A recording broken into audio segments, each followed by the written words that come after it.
Alright, here's a good one then. Google's self-driving car has no pedals and no steering wheel. Woo! Interesting. This is on Geekologie.com. I've been going to Geekologie.com for years now. For all your Geekologie needs. All my Geekologie needs. Shout out. This is, shall I read this excerpt? I don't know what... It has no pedals. This is an excerpt. That's how you pronounce it? Excerpt. Excerpt from Slate.com. Designed and built by Google from the ground up, it's not just a self-driving car, but a true driverless car. A tiny bubble-shaped two-seater. It looks like a smart car, basically. It's designed to pick people up at point A and deposit them at point B without any intervention on their part. Just set the destination and push the go button and you're free to look out the windows, read a book, work on the laptop, or go to sleep. No driver's license needed. Perhaps more importantly, no ownership needed. Google envisions a future in which people simply order a self-driving car when they need one. When they drive around at their destination, they hop out and the car goes on its way like a taxi service. Do you want to see this picture of this car? Who finances that? Google. Google finance. What do they gain from that?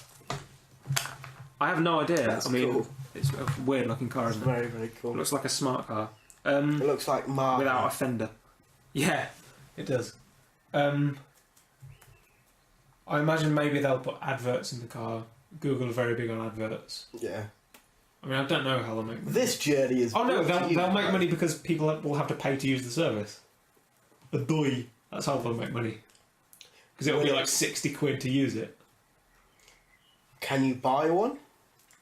No, I think the point is that they'll deposit, like, let's say 20 cars into a big city. 20 of these cars into a big city. And then you'll call the number and order one. And it'll just drive to you on its own like a robot. Yeah. And then you'll get in, program in your destination, press the button, and it'll drive you there. And then you get out. It's like, thank you for using Google. And then it just drives off. Just get a taxi. Yeah, but taxi drivers, yap, yap, yap. Yeah. I'm noticing that we're going more and more in the way of not having to interact socially whatsoever. With anything or anybody. Go to any supermarket now and you really don't have to talk to anybody. You can get in, pick up your crisps, pay at the self-service, get pissed off. Or if you have a life, which I don't, then pick up your weekly shop, which I imagine you do have to just get talk crisps. to people for that. Just get crisps. Why bother getting anything but crisps? Uh-huh. But the thing about these cars is... You knew someone who owned a crisp, didn't you? And what did he get? What did he get? Fuck. What was it? You know what it was. Do you want me to say it? Yes. Scurvy. Scurvy. Yes, he got scurvy. Yeah. He got scurvy. He ate crisps and only crisps for like scurvy. a year. Who gets scurvy? He was weird. He was always very weird. And he used to sit opposite me and former TFC stalwart Thomas Wagstaff. Oh, yeah. In one of our lessons at college. Yeah. And he'll be funny and he'll sort of have quite a dry sense of humour. Like, oh, he's good. I hope he sticks about. Oh, it's nice meeting him. And then he just stopped appearing. And we were like, oh. What with the scurvy, I imagine? We were like, oh, that's weird. I wonder what's happened to him. I hope he comes back at some point. And then he got revealed he got scurvy. And then I spoke to him. He was like, yeah, I just ate crisps and only crisps for like a year. Idiot. There's no crisp I don't want to be for only a year. I don't want to be a dick. But if you're just entirely his own fault. Just going to eat salt and vinegar frisps for like Frisps 12 are great. months. Frisps are great. Do you want some McCoys? We've got some McCoys. We'll have it after the show. I don't know about that. I don't disturb people with my sexy crunching. No. McCoys are pros frisps. And frisps are working class McCoys. Frisps are great. I once got 12 packs in Heron. Heron. Yeah, Heron is where they sell like frisps. I don't think you can get frisps outside of Heron. 12 packs for £1. Yeah. Just think about good value. That's like 8p. And they're really nice as well. Yeah, they're delicious. Anyway, self-driving cars though. What do you think? Surely this is just going to be a nightmare. It's going to be an elitist thing for a huge amount of time because the cost needed to make these. You don't need a self-driving car. You need a program that self-drives a car. Yes. Because if you have a program, you can just install punch in your car. Well, maybe there's some sort of hardware that you need though. Even if it's £1,000 to take it in a garage, okay, get the hardware. Yeah. Then that's revolutionary because you don't need to drive. and driving becomes a thing of the past. There'll be people who'll still want to drive, obviously, and you still should be allowed to drive. People will still drive, yeah. Yeah. For years and years. Yeah, there's nothing wrong with that, but if you have the option not to drive, then it's incredible. I mean, the whole idea of needing to be a certain age to drive goes out of the window. I probably first heard about self-driving cars when I was like 15, I guess. And in this country, you need to be, 17 to drive a car. I never learned how to drive a car, and I don't think I ever will, because I always thought by the time I'm old enough to need a car, self-driving cars. I'll have self-driving cars, I just won't need to. And I walk everywhere at the minute and take public transport and stuff like that. That's not the main reason that I haven't learned to drive. The main reason is that I don't have money, yeah. It's that it's really expensive. But still, like, it's not something that ever weighs on my mind, because I always think, if I'm ever at a point where I need to drive from A to B, I won't need a driving licence in like 20 years or whatever, like if that happens. And even so, public transport is so... It sounds like this whole infrastructure that Google is planning sounds like just another option for public transport. Well, I live in London at the minute, and it's probably the only city in the country where you don't need a car. Yeah. And it's weird living there because nobody drives. Yeah. There's nobody at all drive. Like, who there's a tiny percentage of people who drive. Do you know a lot of people who drive? I don't know anybody who has a car in London. Yeah. I know a girl who lives in London who has a car and drives to and from London, from here to London, but she lives on she doesn't even live in a tube zone. That's how far out she is. Yeah. So she never drives into London, obviously. She just drives to her outskirts of London house. Yeah. But that's it, because you don't need to drive in London. Where does she park? Well, outside. I imagine that's a nightmare. Like when she goes to London. I don't know. I would doubt she drives into London. Oh, she doesn't drive it? I don't think she does. Okay. Because you don't need to. No. And you can't. Like, the amount of people, there's 6-7 million people in London. And it's such a... if you look at London on a map, compare it to any big American city, let's say, or any other big city, it's so dense, it's so small. If you put 6 million cars in that, it just doesn't work. No. It's struggle enough as it is. Driving in London is a nightmare, and probably 5% people drive. I think, let's fast forward like 100 years. Do you think London's going to be bigger? Like, what is going to happen? Or do you think do you think the surrounding towns are going to be absorbed into London? Because that already happens in some places. Yeah. Like there are... I mean, we live near Birmingham, which is another one of the big cities in second England. city. And it's the Chicago. it's the Windy City. Yeah. And but full of shit. Yeah, full of literal shit.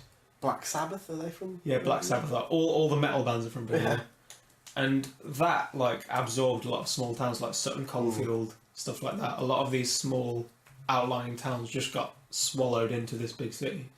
Well, and now they're districts of the city. They're no longer... Everything becomes a district of London. Yeah, you can get the tube, and then you can get the DLR, and then you can get the overground. What's the DLR? Is that? I'm not sure what it stands for, but it's not. Yeah, it's a train, but it's like overground, and you pay a bit more. But it's constantly just getting further and further out. Yeah. And while it's not, I live in Zone 1 because I'm rich. I'm not rich, but I pretend to be rich. Yeah. I live in Zone 1, and it goes out to Zone 6, and then you get the DLR, and then you get the overground. Yeah.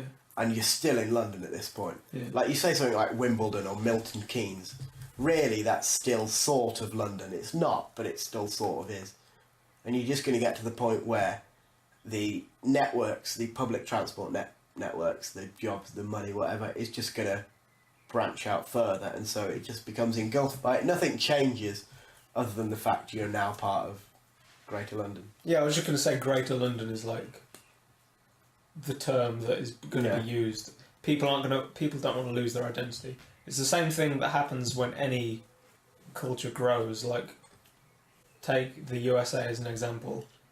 You have all of these immigrant cultures, like a lot of Germans, a lot of Irish people, a lot of Italians, and they don't want to lose their own culture, so they make a point of celebrating their own festivals, of celebrating their own way of life, of holding certain identifiers that keep them who they are, and the only reason for that is because they don't want to feel swallowed.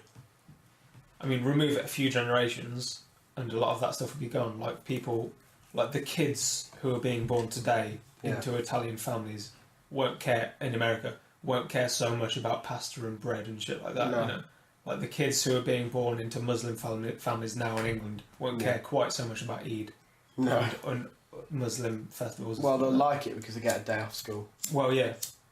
Yeah, that's like a big incentive. But in the same way that I love Easter because I get 2 weeks off school. Exactly, yeah. I did get 2 weeks off school, not still in school. No, not for a long time. But, I mean, I still like Easter because you have chocolate. Yeah. But this Easter just gone, I didn't celebrate even... I have a chocolate bunny in here. Yeah. Here it is, it's half eaten. Still open. Here's the ends of a... Oh, it's gone. Here's the ends of my previous one. Because I mean, non-existent. We're talking about cultural. We're talking about this because of driverless cars, and I think driverless cars. The reason this has captured so many people's imagination is that it's so symbolic. It's so symbolic of the way things are going. Is that the advancement of society? Advancement in inverted brackets. Well, it's almost like we've used human ingenuity to manufacture nature in such a way that it works for us exactly as we want it to. And that is we're sort of quite anxious and worried about our creations engulfing us, but at the same time we're excited to see them carry us to certain places. Like, we've created society, we've created culture, we've created technology. All of these things could conceivably swallow us whole, you know. All of these things really... Consumerism is one of the big threats. These things could, like... iRobot. Yeah, these things could swallow us whole, these things could destroy our way of life or whatever. But what we're hoping for is to crowd surf them into paradise, you know. But what is that paradise? Well, it doesn't exist. There's no... I mean, utopia translates to no such place. That's the definition of utopia. There's no such thing as paradise.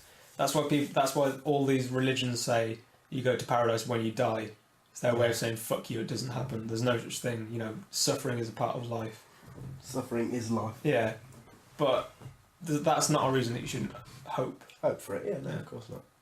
And I think hope is paradise. The concept of paradise existing in your head is as close as you're ever going to get to it.